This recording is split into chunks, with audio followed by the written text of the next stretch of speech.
পুৰণা কাপোৰবোৰ ইয়াত দি দিলে সুমুৱাই দিলে আৰু ইয়াৰ পৰা কপা ওলায় মানে আৰু এনেকৈ এতিয়া ট্ৰেক্টৰ দি গাঁৱে মানে জীৱিকা নিৰ্বাহ কৰিছে। আপোনাৰ পেলনীয়া সামগ্ৰীখিনি আপুনি এইপিনে দি দিলে আপোনাৰ মানে এখেতলোকে মানে কপা উলিয়াই দিয়ে আৰু আপোনালোকে বেডশ্বীট হওক বা আপোনালোকে লেপ তুলি ইত্যাদি সকলো বনাব পৰা যায়, হয়নে?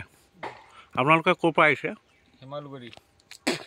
শিমলগুৰিৰ পৰা আহিছে আৰু ট্ৰেক্টৰখনে এনেকৈ তেখেতলোকে গাঁৱে এইটো মেচিন দেখিছে, এইটো এটা যন্ত্ৰ আৰু এই যন্ত্ৰটোৰ সহায়ত তেখেতলোকে আপোনালোকৰ যিমান পেলনীয়া সামগ্ৰী আৰু আছে সকলো পেলনীয়া সামগ্ৰী কাপোৰ খালী মাত্ৰ আপোনালোকৰ যেনেকুৱা কাপোৰ নহয় এই মেচিনটোত সোমোৱাই দিয়াৰ লগে লগে আপোনাৰ নতুন কপা হৈ পৰিব আৰু আপোনালোকে মানে আপোনালোকৰ প্ৰয়োজনীয় সামগ্ৰীবিলাক বনাই ল'ব পাৰিব। কি ধুনীয়া লাগিছে গাড়ীখন, চব খুব সুন্দৰ ব্যৱসায়। এতিয়া মানে আপোনালোকে চিন্তা কৰিব নালাগে, আপোনালোকৰ মানে পেলনীয়া কাপোৰবিলাক আপোনালোকে মানে পেলাই নিদিব, গোটাই থৈ দিব আৰু আপোনালোকে কপা তৈয়াৰ কৰি এখেতলোকে মানে এতিয়া গাঁৱে আহিছে আৰু মানে আপোনালোকক সুন্দৰকৈ মানে নতুন বস্তু তেখেতলোকে বনাই নিদিব। এইটো যন্ত্ৰ দেখিছে, মেচিন দেখিছে,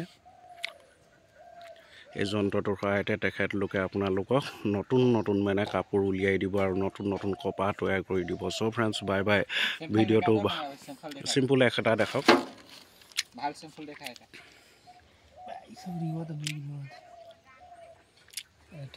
এটকা আপোনালোকৰ মানে আপোনালোকৰ পেলনীয়া সামগ্ৰীৰ পৰা তেখেতলোকে এনেকৈ মানে কপা উলিয়াই দিব, একদম নতুন কপা। ইয়াৰ কপা লাগি আছে, এইটো মেচিনৰ সহায়ত তেখেতলোকে মানে একদম সুন্দৰকৈ মানে আপোনালোকক উলিয়াই দিব, মানে একদম নতুন কপা তৈয়াৰ কৰিব।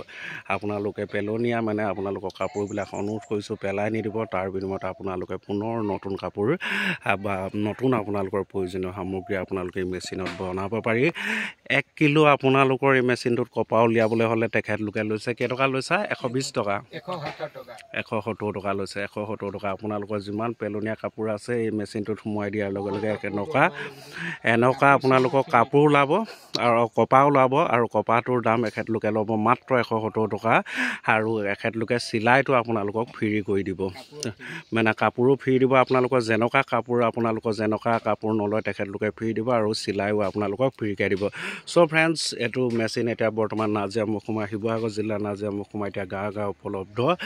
ভিডিঅ'টো সামৰণি মাৰিছোঁ। Bye bye. This is Jayanta Assam. মই আপোনালোকৰ বিদায় লৈছোঁ। আপোনালোকে মোৰ পেজটো লোকেল উৎপাত চাই থাকিব, শ্বেয়াৰ কৰিব আৰু ফ'ল' কৰিব বুলি আশা ৰাখিছোঁ। Bye bye.